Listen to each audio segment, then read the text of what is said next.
Hello everyone, it's Friday, May 27th. Let's talk PlayStation. Alright, let's start off with some sales stuff, because that's always interesting, right?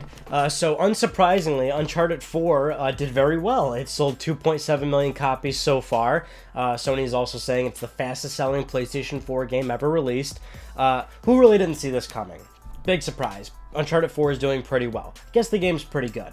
Sony's also saying it is now confirmed worldwide sales for PlayStation 4 have now reached 40 million units.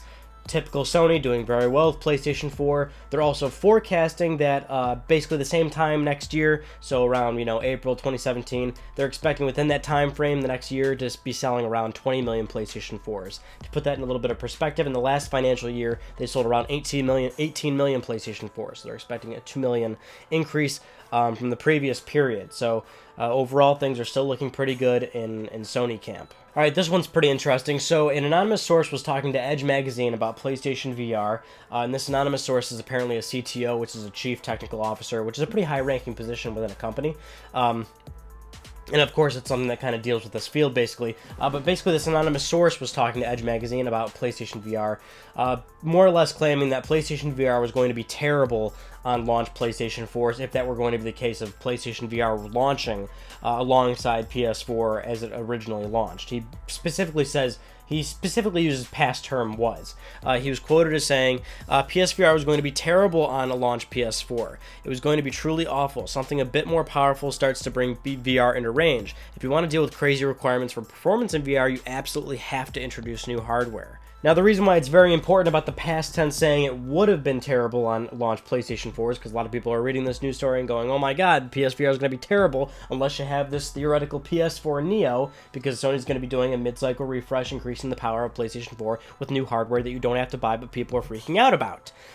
The whole idea here is that it was going to be bad on PlayStation VR, presumably for a number of... it was going to be bad on launch PS4s, presumably because initially when a console comes out right away, games typically don't look nearly as good as they do in the later cycle of the console, because not only does the software development kits improve for the hardware, developers learn the hardware a little bit better, but more often than not, especially with, say, recent generations of internet-connected machines, Sony and Microsoft and, Nintendo, they can unlock more hardware within the hardware they made by, allowing, say what Sony did recently, well, not that recently ago, I don't remember when they did it, but they opened up a new core in the actual hardware of the system and giving developers more power to create games. And even though obviously consoles are set boxes and you can't alter them in any way, every single box that gets shipped and sold to a consumer is the same PlayStation 4 as anybody else, but you can reserve certain power within that system for the operating system and then give developers a certain amount of resources for their games.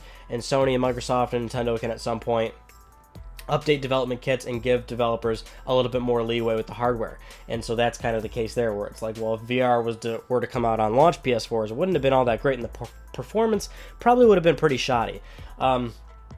Which isn't a necessarily surprising news story, I guess, when you kind of really think of it. It's like, well, no shit, that's kind of what's to be expected, especially for VR. I mean, whenever we're talking about VR on consoles, there's this big distinction of how good it's going to be and if it's going to be like a, if it's going to, say, cause motion sickness or something, because, of course, VR is a very demanding feature on hardware, which is why, if you, say, want to get, like, Oculus Rift or HTC Vive or something on a PC, you need a pretty powerful rig to get some decent performance out of it, which is why PSVR has this heavy concern of, like, if it's going to be good or not.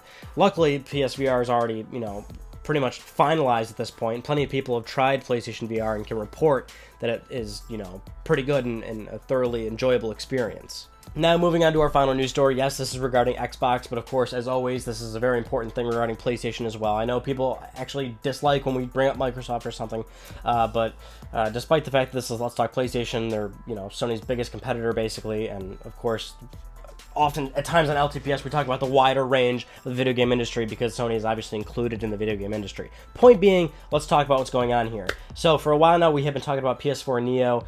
Some early rumors the past few weeks were starting about a possible new Xbox, but now we have really stronger rumors regarding this. So basically, Kotaku picked up the scoop on this one. They have multiple sources pretty much saying that the very same idea that Sony's been doing with PlayStation 4 Neo is certainly is well underway on the Microsoft side as well. So Microsoft actually has a few things going on. They're doing 2 consoles. One is going to be a revised version of the current system, about 40% thinner, redesigned controller possibly. That's going to be all well and good. That's probably going to get like a price cut or something. That's going to be their like new affordable box to get into an Xbox One if you want like the base model. And then the next one, which they're codenaming Xbox Scorpio, this thing's going to apparently be their souped-up, more powerful model. It's like I said, this is like the exact same thing as PS4 Neo, more or less, where it's like stronger hardware, but Microsoft is going for full compatibility, so consumers do not in any way, shape, or form necessarily need to buy the new hardware to play games or anything.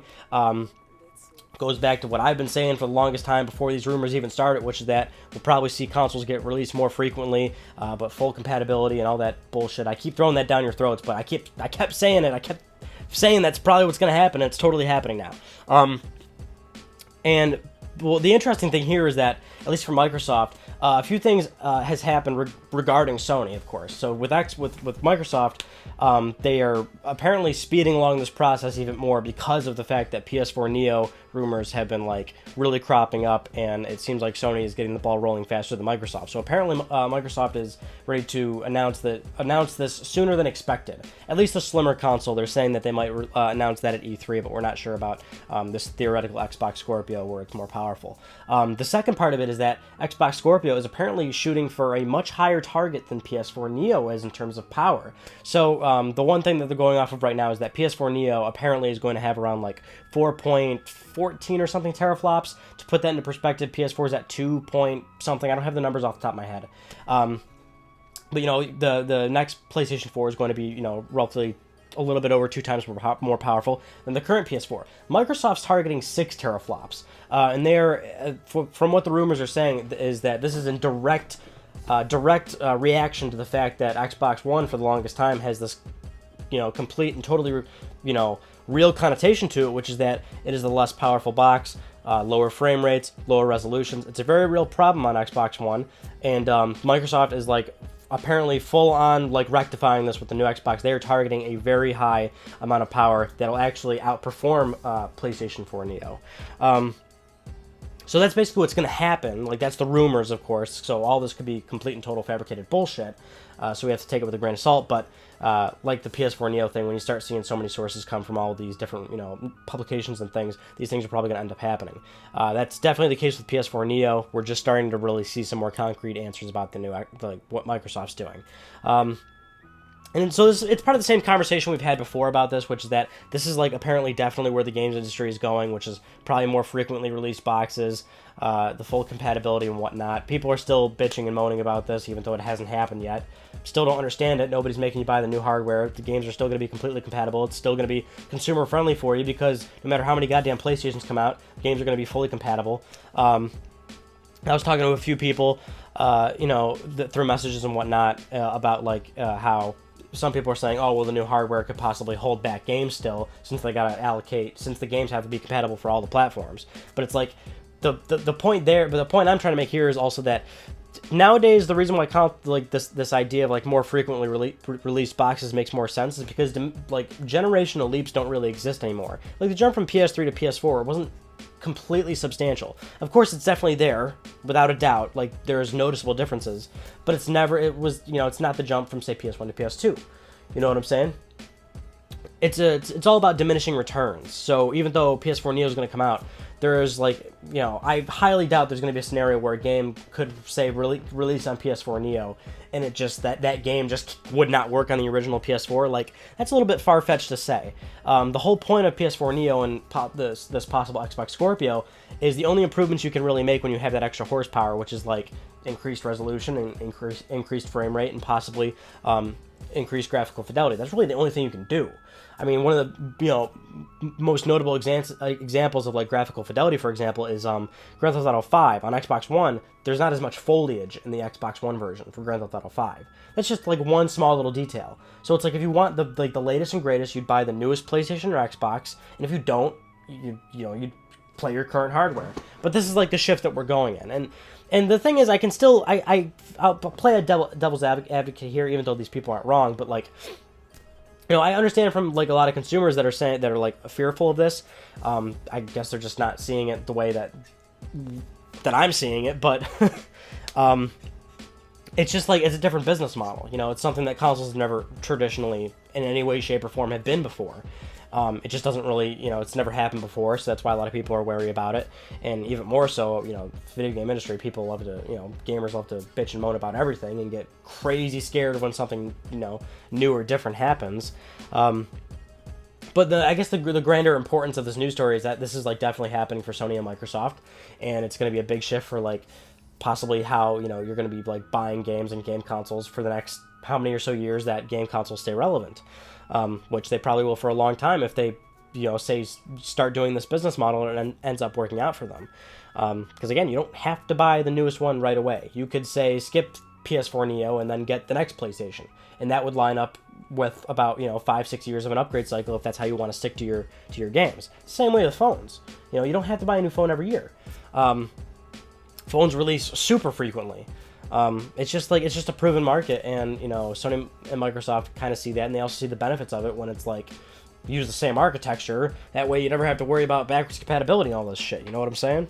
But some people are also worried that this is going to create a bit of a you know, who's better than who thing, because it'll be a bit of a power struggle. Like, oh, this one's more powerful. Oh, well, only a year goes by, now this console's more powerful. Only a year goes by, now this one's more powerful. And people don't like that idea of, like, that probably being a thing.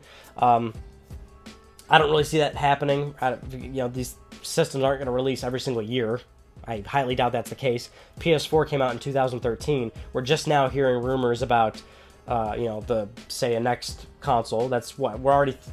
PS4 is almost 3 years at this point, and PS4 Neo is not even confirmed yet. So you've already got almost 3 years of a gap between a mid-cycle refresh. A mid-cycle refresh that you don't have to buy. So I don't know. It's just we'll have to wait and see until like what actually, you know, becomes of this. We'll keep speculating until it actually happens, but we'll see. Those are just some of the news stories I want to talk about with you guys this week. The Ryan Gaming topic was shit. What was it? Hold on. Let me look it up. Games without trophies or achievements, are they pointless? Somebody asked me about, like, you know, playing older games and how they don't have trophies and achievements, and how they feel kind of weird playing them nowadays because they're, like, so addicted to earning trophies and stuff. It's a pretty good conversation. You know, I love my trophies, so go ahead and watch that. And, yeah, so-and-so, things are still going well. Uncharted review will come at some point. Give me some time. And then God of War's almost kind of done. We got a few more parts still. That's taken a while, but we'll figure out the next Let's Play and all that bullshit. All right. That concludes this week's episode of Let's Talk PlayStation. I'm Ryan Bujnovksy. Thank you all so much for talking with me. I'll see you guys next Friday.